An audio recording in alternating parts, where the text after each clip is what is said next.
आचार्य रजनीश ओशो जी की कथन तुझको ही समर्पित। एक बुढ़िया जो कुछ उसके पास होता सभी परमात्मा को चढ़ा देती, यहाँ तक कि सुबह वह जो घर का कचरा वगैरह फेंकती वह भी घूरे पर जाकर कहती तुझको ही समर्पित। लोगों ने जब यह सुना तो उन्होंने कहा यह तो हद हो गई, फूल चढ़ाओ, मिष्ठान चढ़ाओ, कचरा।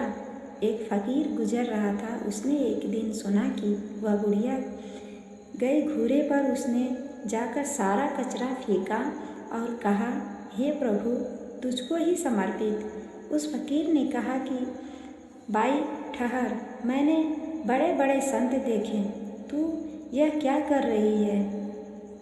उसने कहा मुझसे मत पूछो, उससे ही पूछो। जब सब दे दिया तो कचरा क्या मैं बचाऊं? मैं ऐसी नासमझ नहीं। उस फकीर ने उस रात एक स्वप्न देखा कि वह स्वर्ग ले जाया गया है, परमात्मा के सामने खड़ा है। स्वर्ण सिंहासन पर परमात्मा विराजमान है। सुबह हो रही है, सूरज उग रहा है, पक्षी गीत गाने लगे, सपना देख रहा है। और तभी अचानक एक टोकरी भर कचरा आकर परमात्मा के सिर पर पड़ा और उसने कहा कि यह बाई भी एक दिन नहीं चुकती।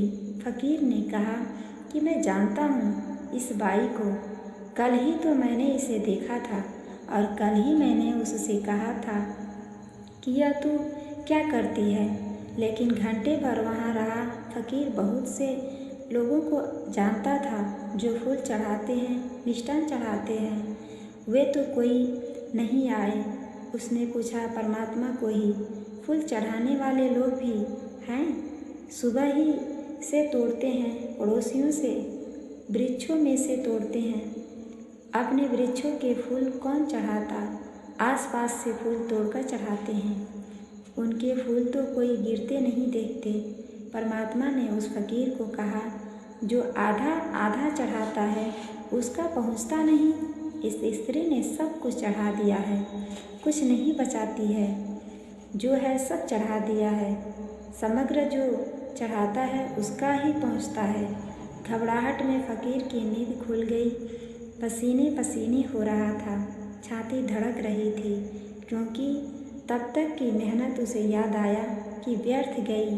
मैं भी तो छाँट छाँट कर चढ़ाता रहा। समर्पण समग्र ही हो सकता है। धन्यवाद।